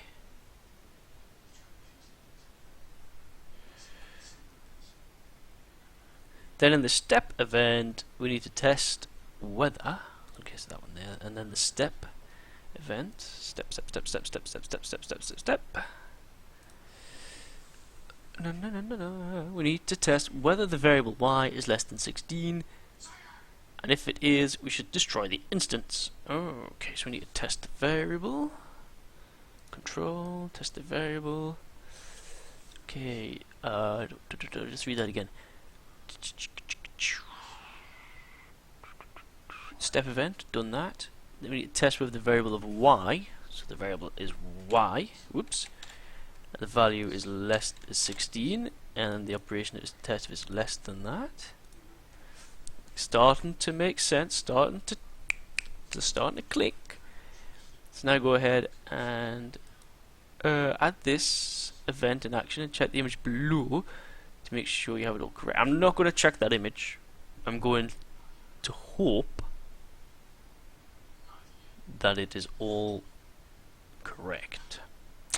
The bullet needs to be fired when the user presses the space key. As in most shooters, the plane should keep on firing bullets as long as the key is pressed. But we don't want too many bullets at the same moment, as this would make the game far too easy. Therefore, we want to allow the player to fire only 2 bullets every second. That is 1 bullet every 15 game steps. Yes, I remember that. So, half of 30 is 15. That's 1, 2 every second. Okay, yeah. To achieve this, we will use a variable in our plane object, can shoot, in the create event. Open the object. No. Open the object now and add this event. That one there.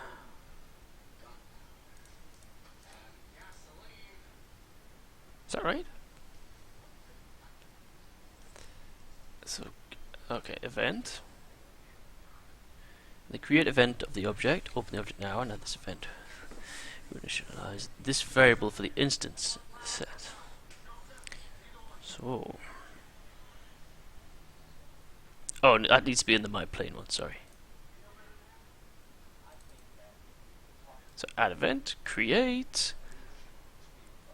Using the set variable action. Is it starting to make some sense?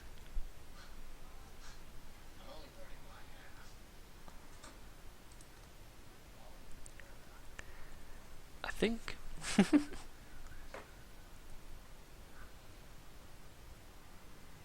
Oh no, that's test variable. I chose the wrong one. So I'm not testing anything, I'm setting the variable.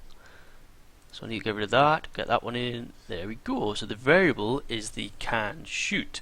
So can underscore shoot is the variable, and the value was 15. No. Yes. Let's have a look. And it's relative. No, it's not.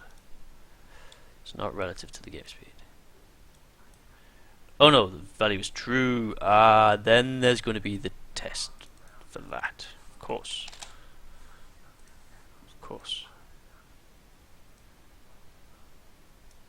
Baby's first steps. Here we go.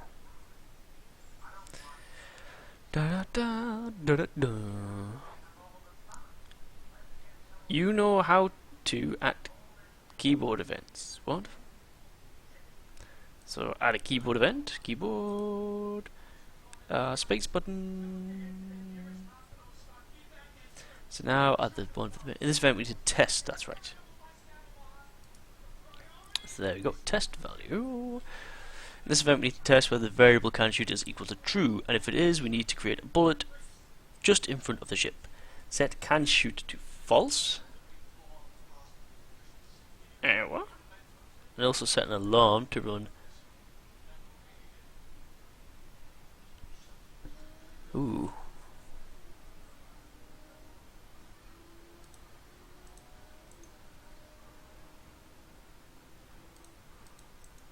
Delete that one. So it starts off false, is that right? Okay, so set can shoot to false, and also set an alarm. Oh, which one was that again?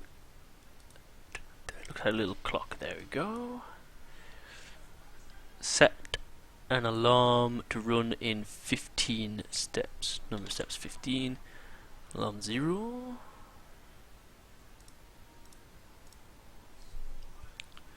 The alarm events are 12 special events that are simply built-in counters for your game. Where you set the alarm to a value like 15, it will count that value down one step at a time to reach 0. At which point it will run any code DNA action. So okay, so in our space event, add a test variable. That one. And check can shoot. So the variable is can shoot to see if it is true. Value true, is that right? Oh, that can't be right.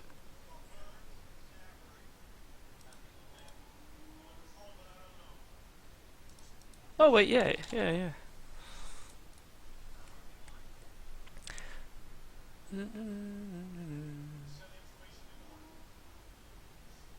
Oh, we're doing blocks now? What the hell? This is using the block actions. The up arrow is an open block and the down arrow is a closed block.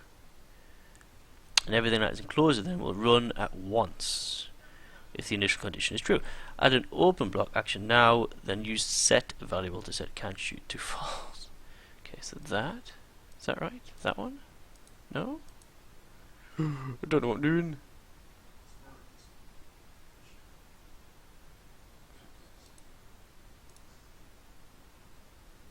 Is it in here? No. Cancel.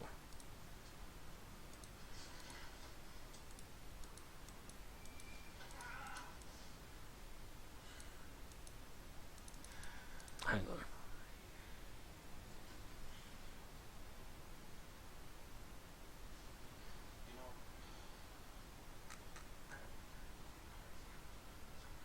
Let's have a look at the pictures.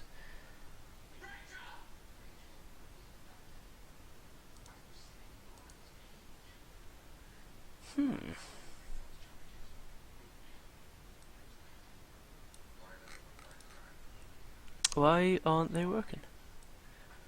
Oh, I need to drag them in. Okay. I was double clicking, not dragging. I forgot to drag. Okay, so the up arrow is the open block and down is a closed block. Everything that is enclosed with them, remember, run at once, blah blah blah blah. Add an open block now and then use set variable. Set variable. Can shoot false. Next, add a create instant action from the main one. Ah, okay.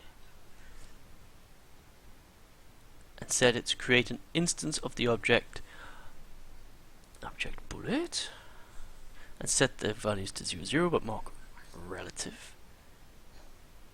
Okay, so that will so 0, 0 is relative to whatever the plane is. Okay. Or 0, 0 is wherever the user is. Finally, we need to add an action to set an alarm event. You can find this in the main tab too. Yes. So drag 1 into the action list and set alarm number 0 to 15.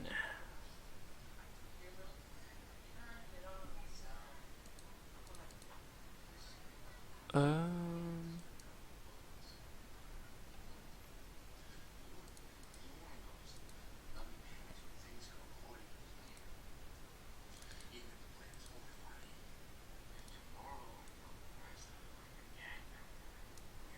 I just put 15 in there? Well, it only goes up to 11. Wait a minute.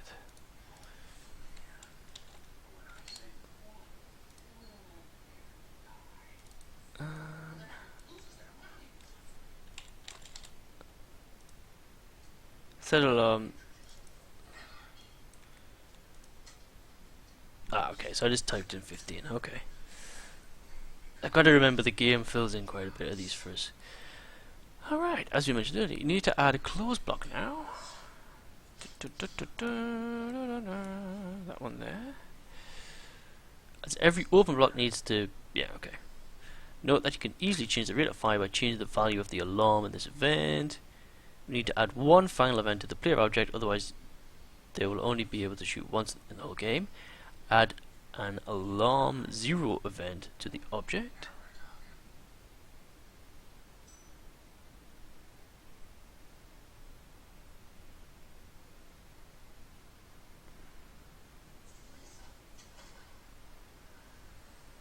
Am I in the right one here? Yeah.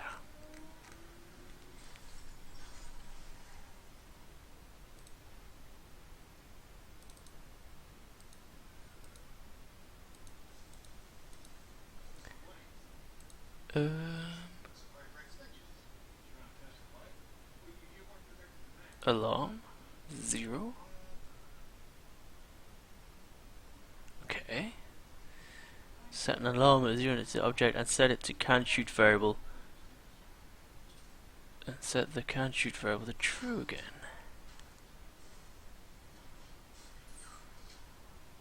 What? Is that right? Alright, this is going to be a test. That was a pretty big block of crap I've just done. And if it... Oh,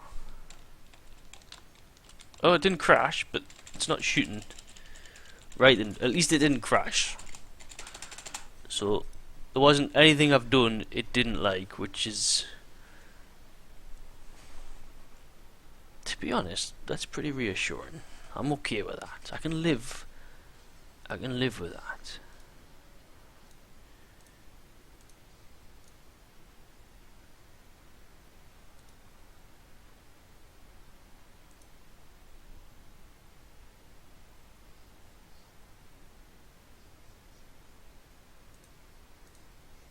Now I just need to have a little look at why it's not shooting.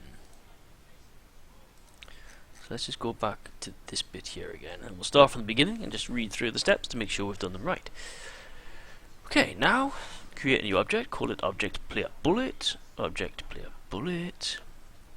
assign it the sprite. Done that. Leave it depth of 0. Depth is 0.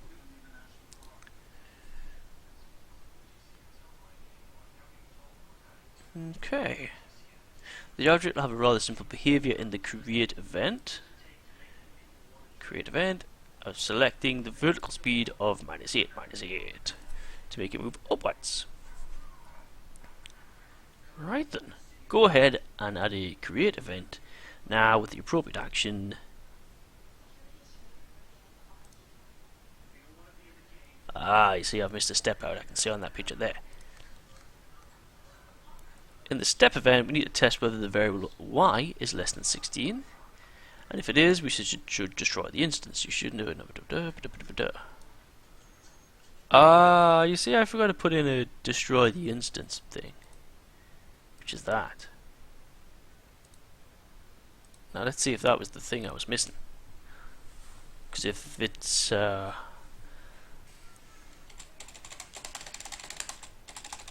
nope. But we did miss a step, so we have corrected that step.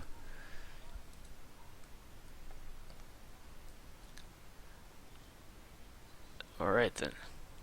The bullet needs to be fired when the user presses space bar. As in most shooters, the plane should keep on firing bullets as long as the key is pressed. But we don't want too many bullets because that would be too easy. Therefore, we want another player only to fire 2 bullets every second, which is 15 steps. So let's go back to the plane.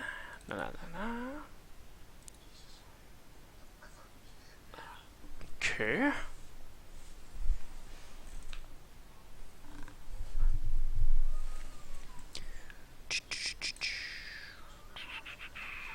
To achieve this, we'll create a variable in our plane object can shoot in the create event.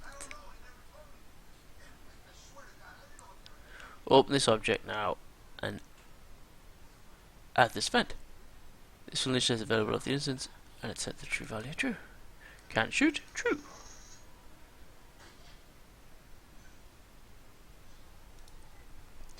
Use the set variable. Is that, oh, that one? Yes, that was that one. Okay, you know how to use keyboard events. So now add one to the player playing object for space. In this event, you need to test whether the variable can't shoot is true. And if it is, we need to create a bullet just in front of the ship. Set can shoot to false. Set can shoot false. And also set an alarm to run in 15 steps.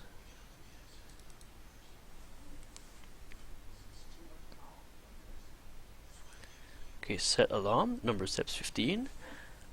In alarm number 0.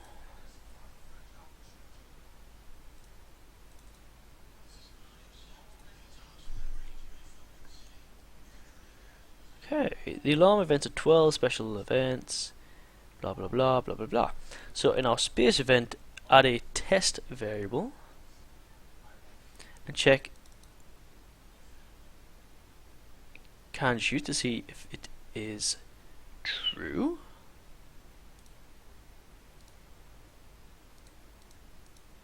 Variable can shoot, test true. Okay, so that's what that bit there should look like.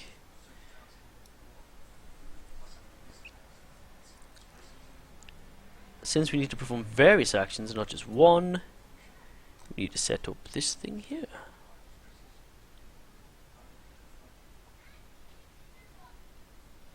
So if can shoot is equal to 2,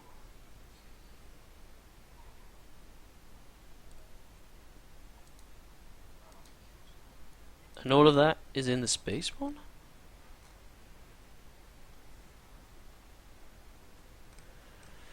Okay.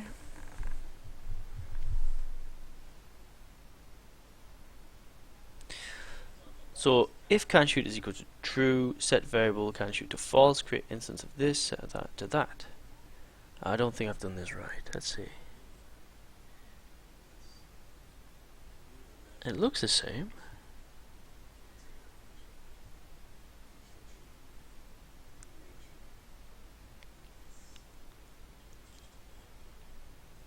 Oh wait, and derp.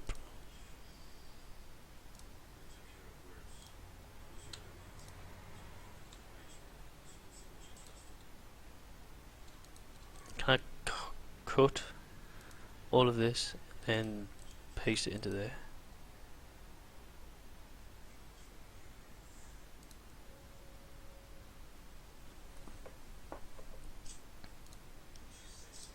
I didn't do the alarm. I missed the so I set all the alarms up, but then I never. Oh, it's still not working. But we're kind of getting there. So create. Okay.